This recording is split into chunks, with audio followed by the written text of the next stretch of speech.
काल शरद पवार म्हटले की काँग्रेसला बारामती लढण्याचा अधिकार आहे, परंतु पार्थ पवार यांनी काँग्रेसवर टीका केलेली आहे.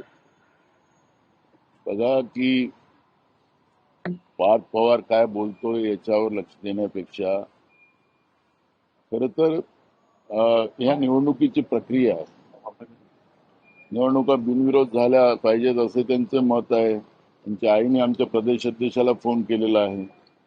पण अशा पद्धतीचं दबाव तंत्राचा वापर करून आणि काँग्रेसवर टीका करून हे काही प्रश्न सुटणार नाही.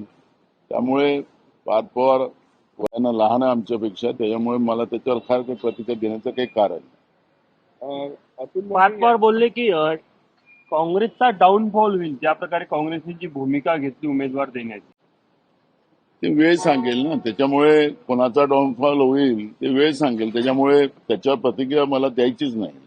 अतुल लोंढेंनी ते असं वक्तव्य केलंय आणि अट टाकली आहे की पहिले तुम्ही अजित पवारांसंदर्भात FIR दाखल करा, FIR हे करा आणि मग आम्ही पाठिंबा. प्रवक्त्यांनी सांगितलं तर पार्टीचंच मत असेल. त्याच्यामुळे काय मत आहे मी तुम्हाला कालही सांगितलं की मी आज आता मुंबईला चाललेलो आहोत. त्याच्यामुळे नेमकं काय पॉलिसी झालेली आहे ते मला कळेल तेव्हा मी बोलेन. संजय राऊत यांनी पुन्हा एकदा काँग्रेसवर टीका केलेली आहे या सगळ्या.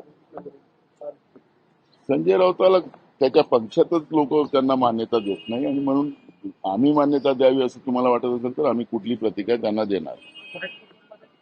मराठी गुजराती समोर आलेला हे भाजपनं पेरलेलं जे जहर आहे ते आता निघते आहे. धर्मामध्ये भाषामध्ये जे वाद निर्माण करून भाजपने ठेवलेले आहेत, त्या मुंबईमध्ये जे मेट्रोपॉलिटन सिटी आहे त्या मुंबईमध्ये देशाच्या आर्थिक राजधानीमध्ये या पद्धतीनं गुजराती मराठी वाद निर्माण होणं याचं कारणच मूळ जे आहे ते भाजप आहे.